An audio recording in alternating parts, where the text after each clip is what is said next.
Throughout gaming history, there's one ugly word that many serious gamers grew to despise: Flash. Released in the mid-90s, Flash was one of the first technologies that enabled game developers to make and release their own games directly to the internet without a middleman or a proper distribution channel. Welcome to the first episode of our new show, Diamonds in the Rough, where we talk about the flawed hidden gems of gaming history. In today's episode, we're going to talk about Adobe Flash and its impact on casual gaming, along with one very big Flash-based game for kids with over 300 million users, Club Penguin. As some of you may have heard, the original Club Penguin virtual world is closing down tomorrow, after over 10 years of operation. But did you know that development of Club Penguin dates as far back as 1999?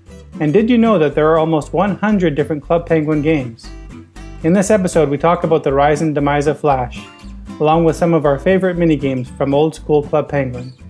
We also asked some longtime Club Penguin players to share some of their favorite memories with us too.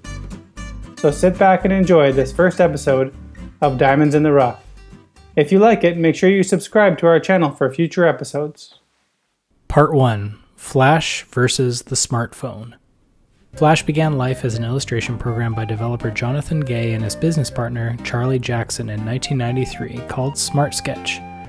After demands from the public to add animation features to their program, they renamed the application to Cell Animator and then later to Future Splash. In the mid-90s, the only way to embed animation in a web page was through Java, which was painfully slow at the time. Then everything changed for Future Splash when Netscape released their plugin API, allowing Jonathan and Charlie to release a better animation plugin called Future Splash Player. Their company was acquired in November 1996 after interest from both Microsoft and Disney, who were using Future Splash Player for the Disney Daily Blast. Future Splash was acquired by Macromedia, makers of a similar project called Shockwave. After the acquisition, Future Splash was renamed to the shorter and snappier Flash, a contraction of Future and Splash. Fast forward to 1999. In Flash 4, the Macromedia team added Actions, a simple scripting feature that allowed people to add some light coding elements to their movie clips. This is when web designer and game developer Lance Priebe started creating the first version of Club Penguin. By the time Flash was acquired by Adobe in 2005, the software had become this wonderful content creation platform with its built-in illustration, animation, and action script tools. Before there was Unity or Unreal Engine, there was Flash. Indie game developers of all sorts were learning ActionScript too, and whipping up their own little creations for gaming sites like Miniclip and Addicting Games. Or in the case of Lance Priebe, a full-blown virtual world with places, virtual items, and minigames called Club Penguin. Back in 2005, Flappy Bird would have been just yet another Flash game hidden in another dusty corner of the internet. But all that changed with the release of the iPhone, and Apple's all-out war against Flash.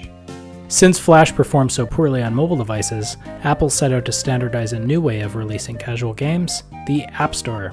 Not only could game developers sell their games directly to consumers, but Apple would help those developers by featuring the latest and greatest games to buy. This additional marketing support was a total game changer for small indie game developers, leading many to get quite rich quite quickly. Games that were previously Flash exclusives were quickly jumping ship and moving to native mobile development, or third-party game development engines like Unity.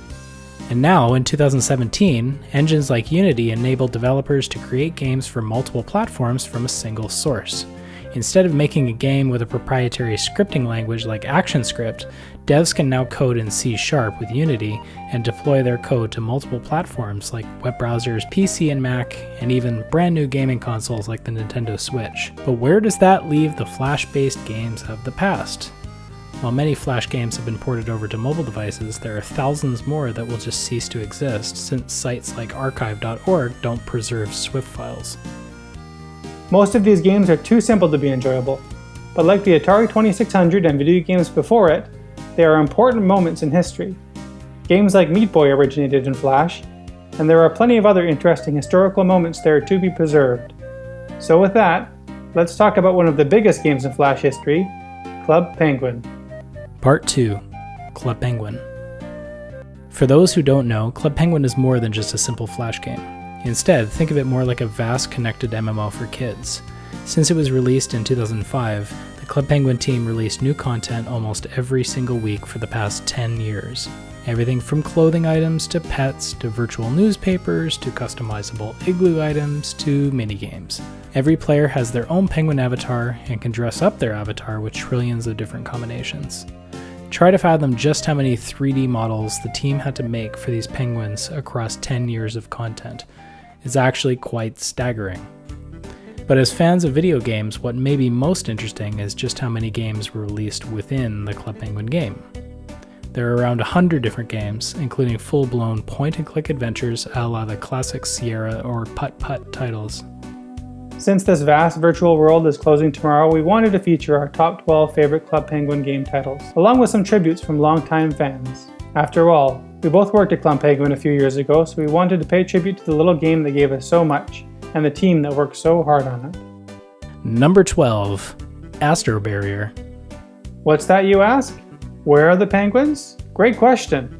Astro Barrier was one of the games in the arcade of Club Penguin, and one of the original 5 CP launch titles in 2005.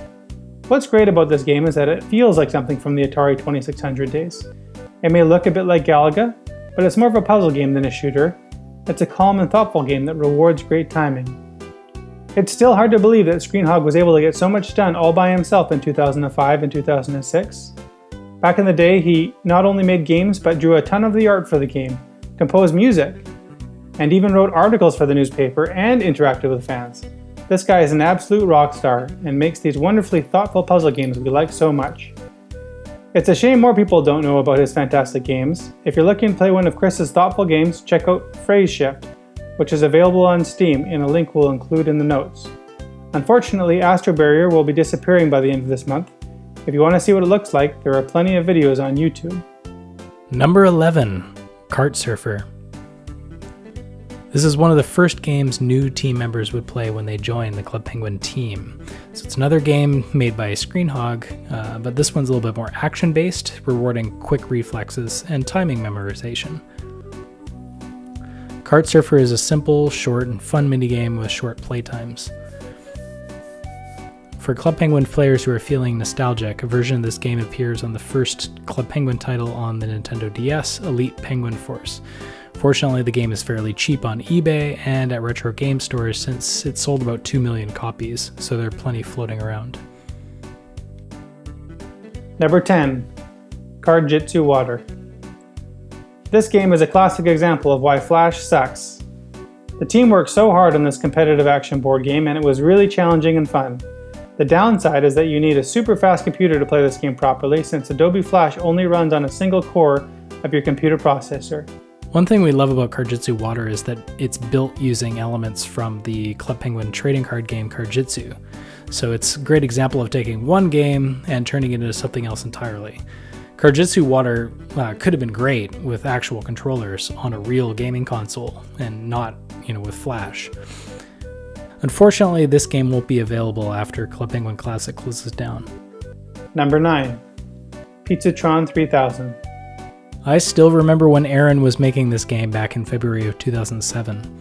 At the time, I was working for the community support team, and he asked all of us to test out the game. I was super terrible at it, and I didn't even find the secret candy pizza mode like my coworkers did. Pizzatron was a mouse gesture game that somehow reminded me of Pressure Cooker, the old Activision game for the Atari 2600. You had to quickly move your mouse over the pizza shells to make pizza according to incoming orders. It was a great game and I still enjoy it to this day. The game is actually remastered on mobile devices on the original Club Penguin app, but I'm not sure if it'll be released on the new app or not. Number 8, Bits and Bolts. Again with this one, no penguins, just bots. It's an educational puzzle game, so if you're into puzzle games, this one is great. But if you don't like maths, then this one probably isn't for you. We love so many things about Bits and Bolts, the art style, the music, and the gameplay. It's also kind of stressful having to solve math problems so quickly sometimes. Bits and Bolts is most likely going to disappear from the planet after Club Penguin closes, causing math haters from around the world to rejoice. Number 7 is a tie game, Sumo Smash and Goal. I still remember our original brainstorm about this Wii game when I was working at Disney. We imagined it would be a bit like a summer camp as a kid where you have all these ridiculous games that you'd have to play to win the big trophy. I remember hopping around in a potato sack race when you were a kid. We'll mix that with penguins, and you have Club Penguin Game Day for the Nintendo Wii. Game Day was developed by a pretty amazing Japanese developer, so this game has some fun Japanese flair to it.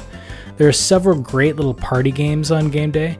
Sumo Smash is a fun 4-player game that rewards the last penguin standing, while Goal plays out a bit like a hockey version of the Atari 2600 classic Warlords. If you're looking for some local multiplayer fun, Game Day is a rough hidden gem on the Wii, and it's pretty easy to find it on eBay for relatively cheap. Of course, the most sought-after version is a rare staff-only copy of the game sporting an alternate cover and a greeting from Billy Bob. Good luck finding that one, as only a few hundred copies exist. Here's what one fan had to say about Game Day for the Wii. After careful consideration, I have decided that the best Club Penguin minigame of all time is actually not playable in the Flash virtual world. This one is exclusive to the Game Day Wii video game and is called Snowball Battle. The main reason for Snowball Battle being the best is that it allowed us penguin players to have snowball battles in a more thrilling, challenging, and competitive way compared to those in the virtual world. Snowball Battle on the Wii required quick thinking, strategy, and practice in order to be able to compete against the other players. In summary, the Snowball Battle minigame on the Wii has enhanced the meaning of having a snowball battle on Club Penguin. It has also helped Club Penguin extend their products beyond the virtual world onto a Nintendo console and pave the way for more platforms. Plus, Snowball Battle will always be available to play, even after the Flash virtual world closes. The existence of this minigame is not dependent on the status of Club Penguin's current products or even the company itself. You can always turn on your Wii console with Game Day inside to have Snowball Battle fun. Number 6. Medieval Party Quests. Okay, so we're cheating a bit here. There were several different quests with each annual medieval party. The twins made beautiful and exciting medieval quest puzzles, and every year they got more and more elaborate. But our favorite medieval party quest was the one involving Scorn the Dragon.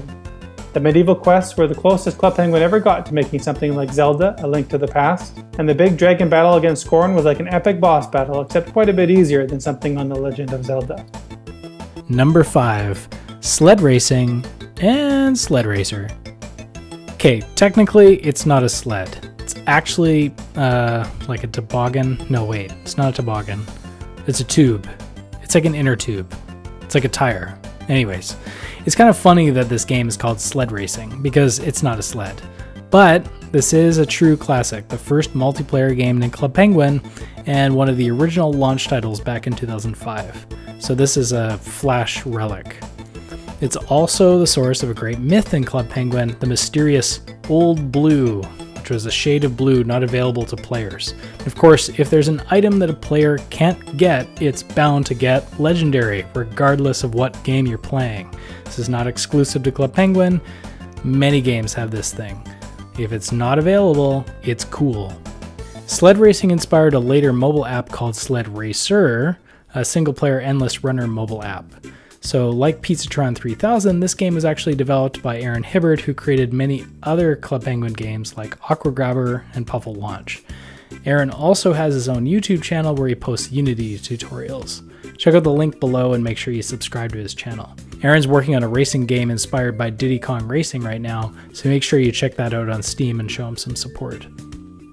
And if you're into Sled Racer, check out Wagon Wreck, an indie game that was also made by a former Club Penguin team member. Number 4. System Defender. We're going to go out on a limb here and say that the theme of System Defender probably wasn't that interesting to some Club Penguin players. The idea of combating viruses as they work to invade the computer systems of a secret spy agency was probably lost on more than a few kids. But man, was this game ever fun and hard. It's a standard tower defense game, but with the added layer of ongoing character dialogue and interactions happening throughout gameplay. This game would be great on an iPad or tablet. One of the designers who worked on this game ended up going on to make Adventure Capitalist, one of the most successful idle games of all time. It's also probably one of the most pointless games of all time too, but that doesn't stop us from playing it to this day. Number 3. Beta Team. Okay, this one's less of a game and more of a bizarre experience that many Club Penguin players probably missed. And so, my guess is if you're not a Club Penguin player, you definitely missed it. So Beta Team was the secret website where the Club Penguin team would launch new game prototypes before they were finished. So the site was password protected, and the only way you could get to it originally was through this hidden hyperlink at the bottom of a blog post. By clicking the link on the blog post, a cookie would drop on your computer, and that is what gave you access to the site. If you tried to go to the site URL without that cookie, it wouldn't work. It was pretty cool. And then to log in, players actually had to meet a certain criteria to log on and prove that they were serious fans. It's pretty awesome. The best part of Beta Team was the fact that players could give the team feedback before the game was even finished. So you can imagine Nintendo is making a game and it's not done yet, and you can give feedback on it as it's being made. That's pretty cool. There were several different unreleased minigames on this site, from a game about Fluffy the Fish, a color mixing game, and our personal favorite, a prototype called Yum Yum Yuck Yuck, also by Aaron. Of course, none of these games are available now, having disappeared in about 2011. Number 2, Cardjitsu. Of all the games in this list, the one that's closest to my heart is Cardjitsu, as I was a part of the team who got to work on it. This is also the last game designed by Club Penguin founder Lance Priebe before he moved on to new projects and founded his own game studio. I still remember what Lance said to me after I gave him the spreadsheet of the first set of cards. "It's so broken, but it works." I was completely devastated, but still excited that I got to work on the set. Cardjitsu is a simple rock, scissors, paper game with some extra bells and whistles. Since Cardjitsu was released as a physical trading card game in real life, players could unlock more powerful cards in the virtual world from their physical card collection. I'd always hoped that Cardjitsu would become a tournament game like Pokemon or Yu-Gi-Oh! But perhaps the game is too simple for the more serious trading card gamer crowd. In any case, you can still pick up physical copies of Cardjitsu on eBay for reasonable prices if you want to play the game. I've been slowly picking up sets whenever I can find them out in the wild. If I were to have to choose my favourite Club Penguin minigame, it would be Cardjitsu. And the reason for that is because it's more than just a game, it's its own franchise. It had over 5 series of cards produced for it. And the reason for that success and popularity is because it's just genuinely very fun. You can face off against other penguins, and the incentive of becoming a ninja made me play for hours. Honorable mentions. Before we get to our number 1 pick, here are some honorable mentions from some longtime Club Penguin fans. Hey everyone, my name's Adam Hamilton. Some of you may know me as Pup11, and my favorite Club Penguin Classic minigame has to be Dance Contest. Back when it came out, I started playing it, and then turned into playing it more and more, and I really started to enjoy it. And then being able to play against other people and friends was something that just really added to the fun and creativity of the game. My favorite Club Penguin game is definitely Puffle Rescue. I feel like it's a really underrated game because if you ask someone what their favorite Club Penguin game is, chances are they're not going to say Puffle Rescue, you know? It's kind of like Frogger, which I played a lot growing up on my Game Boy when I was a lot younger, and there's just so many levels, you know, there's the different stages like the Black Puffle, Pink Puffle, you know, the underwater, the cave mines, the snowy rescue. I thought it was a really creative game, and a lot of those Puffle games, they do have a lot of content, you know, Puffle Rescue for one, like I said, but there's also like Puffle Launch and Puffle Escape, which have a lot of levels too, and most of the Club Penguin's games don't really have levels. These are like really big, broad games, you know, there's a lot of gameplay in them versus something like Kart Surfer or Puffle Roundup, where there's kind of like not really much objective. I mean, you round up Puffles and you do tricks in Kart Surfer, but the games don't really last that long. Maybe Puffle Roundup would, but it's not as exciting as Puffle Rescue. And yeah, that's why I like Puffle Rescue. Number 1, PSA Missions. If you're not a Club Penguin player, you probably wouldn't realize that there were these full-blown point-and-click adventures. The first mission was released back in 2006, and they got more and more advanced with each new release. Originally, the only way for a player to get to these games was to apply to join the Penguin's secret agency, a secret area of Club Penguin reserved for only the most dedicated players. The PSA missions were a story-rich treat for those die-hard players, offering them a completely different experience than elsewhere on the island. There were 11 missions released in the Flash version of Club Penguin, most of which were re-released on the Nintendo DS as Elite Penguin Force: Herbert's Revenge. Missions 5 to 11 were repackaged for Herbert's Revenge, but the original 4 missions only Flash exclusives, so will likely exist as videos on YouTube only now. If you haven't played the PSA missions yet, we recommend giving them a try, as they are surprisingly enjoyable. Both of the 2 Club Penguin Nintendo DS games use the Sierra point-and-click adventure format, and are quite affordable to buy online or at retro video game dealers.